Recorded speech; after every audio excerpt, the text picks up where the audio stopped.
I'd like to tell you about something that is considered controversial. You're thinking, well, no kidding, that's what you always do. Well, this one is about a topic that many of us don't talk about, and that is the age to marry. There is a common misconception in our culture that we should wait until we're older, wait until we've gotten our jobs, wait until we've gone to college, wait until we figure things out, until we get married. And it seems as if that's some kind of panacea that once I know who I am and I have income and I have all my life in order, then I will be prepared for marriage. Well, how many of you have done that and that ain't happening? Because marriage in and of itself is super difficult. The whole concept behind marriage is the two shall be as one. And there are many reasons why we should not wait. First of all, I bet you did not know this, but marriages are more likely to succeed when people get younger than older. Now, we're not talking about the average 24, 25, 26, which is the average ages of marriage today. I'm talking about people who marry in their youth, 18, 19, 20, 20s, as opposed to people who marry in their 30s or later. Now, if you're married in your 30s, don't go, oh no, I'm doomed. No, you can still make your marriage work. But I'm going to tell you why we should stop discouraging people from marrying when they're young and they fall in love and telling them to wait for some mysterious person. So first of all, chastity.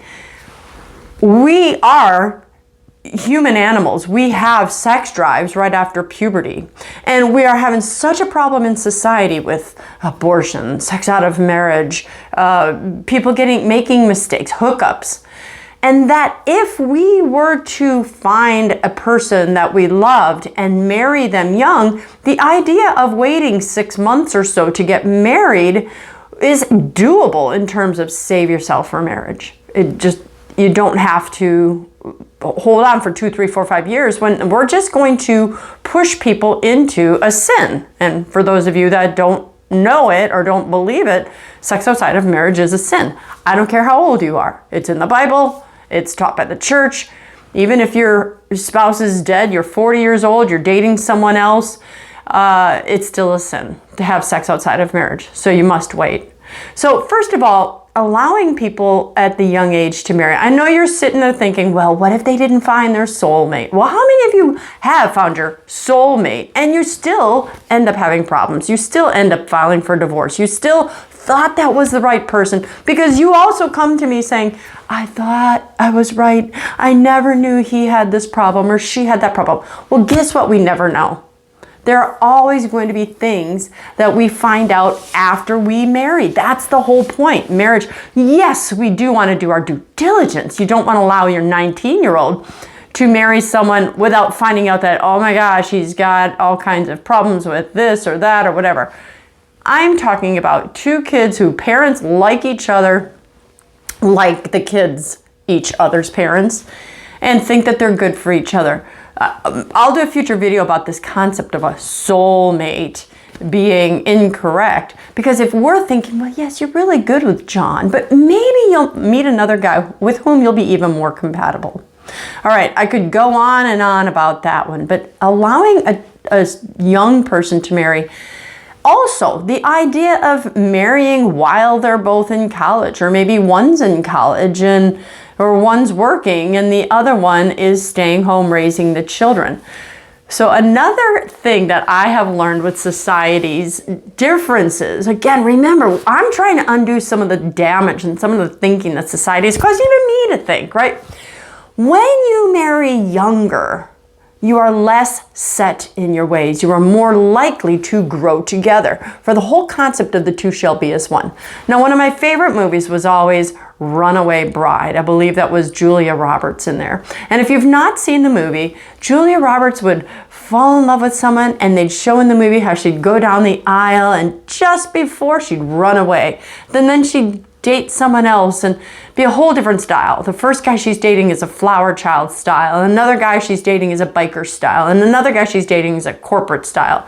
And each time she just runs down away from the altar. And different dress, different style. And there's a scene in there where she's talking about what kind of eggs does she like. Because when she dated Jim, he liked poached eggs, so she liked poached eggs. And when she dated John, he liked scrambled, so she liked scrambled. And when she dated Leroy, he liked omelets, so she liked omelets. And the idea of the movie is they bashed her and said, you don't know what you want, you're just liking what they want. And at face value, it sounds like a good idea. Yeah, why would I want to like what they like for the sake of what they like? But then you think it through, and I thought, who cares? Who cares if she ends up her whole life liking scrambled eggs because he did? It's not life and death. What it wasn't pointing to is our deepest values in line. If Jim, who likes scrambled eggs, and I like scrambled eggs, also have the same deep values in God and faith and morality, and we happen to both become one and both like the same things, what's the big deal? I think about my style. When my husband and I first got married and we were able to buy our first pieces of furniture that wasn't donated to us by our family, we found a style that we liked. I think of this dining room table that we had, and we still have today, and we both loved dark wood. Well, we don't both love dark wood today, but we loved it together. And might I have chosen a different dining room table if I was with someone else? Maybe, but it doesn't matter. He and I have become not Christine Block and Danny Bacon, but we've become Mr. and Mrs. Bacon. Our traditions, we've both shaved off some traditions from others and we've started our own. Our likes, our dislikes, the silly humor that we have. In marriage, you are supposed to develop what we call a we-ness. We-ness. And I can tell when a marriage is failing when I say, so how are you guys doing? And the people start answering, well, I this and he that. When you say, well, what'd you do for Christmas? Well, we do this, we do that. You can see the quality of a marriage at that point. And in a lot of marriages today, there's this I-ness. Well, I do this and he does that. And even in the happier years, they're keeping things separate because they're afraid of the two shall be as one kind of thing. I just want to maintain my identity and I want him to maintain his identity. That's good in theory if you're of the world. But when God says the two shall be as one, what's wrong with having a couple identity?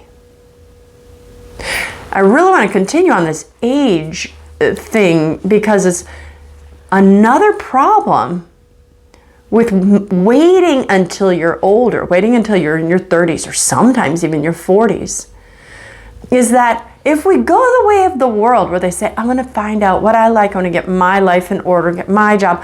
Okay, here's what we see. Person A goes to college, gets his or her best job, even gets their own house, sets up the ways that they do their holidays, sets up the ways they like their shoes, the way they wake up each morning. They have their patterns, their systems, their little life in order. And then person A meets person B, who's also 40 years old, never been married before, and he has his college degree, his life's lessons, his way of organizing the house or the garage, his ways of setting patterns. And I have seen so many couples that have come together in their 30s and 40s like, well, I've always done it this way. Well, I've always done it this way. And they fight this, how do we stop doing things our way? And sure, some of the little things they may surrender. Okay, fine, we'll decorate the house your way. But it's very difficult for older couples to let go of something. I've lived my life learning that this is the best way to do things. And that person B says, well, I've lived my life learning these are the perfect ways to do things. And you're thinking, well, they wouldn't get married. Well, wait a minute. See, when you're dating, you're like, oh, this is great. Yeah, I love you. And then you get married and you find out all those things because there's no way you're going to find everything out when you're dating. There are just some things that are organic to marriage that will not be found out until you marry. So marriages, when you're older, is not a better, is not proof that the marriage is going to last. It's not a better protectant factor. Marrying younger is. And in the younger marriages too, if one is working and the other one's having children, there's a benefit to that as well. Did you know the best ages, the ages where a woman is most fertile, 14 to 19 years old. 14 to 19. So after 19 years old, her fertility rate starts dropping. And we've had all these big lies to us about waiting to have children. Okay, well, that's from Satan. Get the unimportant things, the material things. Go watch my video on hedonic versus eudaimonic happiness. Go after the degree material. Go after the big house material. Go make sure you got the car material. Make sure you've traveled material. Make sure you've lived your life material. But none of those things are important. They're not. So if we marry young and we're having children, as I did, 19, 20, 22 years old, I got to run and jump and play with my children. I had the energy, and anyone with kids knows you need energy. I had the energy to be a good and fun mom and still keep up with the demands of raising a family. And then, furthermore, I got to be a grandmother at 41. Now, that doesn't happen to everyone, but I still got to be fun grandma. The benefits of marrying young is that now my children have grandparents, parents, and themselves and their kids all working together. The problem with marrying older is that many of us find ourselves in the sandwich generation. I don't get married till I'm 30. I have children when I'm 40. My parents are in their 70s. They're already sick. They're not able to help me raise my children the way the Waltons did it. You think of that. Having 3 or 4 generations in the house. There's a reason for that. The wisdom can help the youth can help the wisdom. But we're separating that. You have children young, you might be thinking, oh, I can't live my life. But you know what? If grandma's there and still fully energetic and she or he, grandpa, can help take care of the kids, or when you're struggling or when your marriage has problems and you need a break and grandpa can take the kids, it's community. Satan's trying to take that from us. But fertility, I had no problems having my kids young and then getting my college degree later.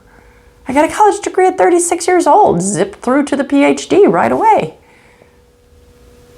My brother-in-law tried for years to have children. It wasn't their fault. They tried right away. Didn't have kids till 11 years later. And he always jokes now that he's 59 years old and he's exhausted because he's got a 16-year-old and 20-year-old. And he said, I wish I'd had kids when I was younger. Wasn't his fault.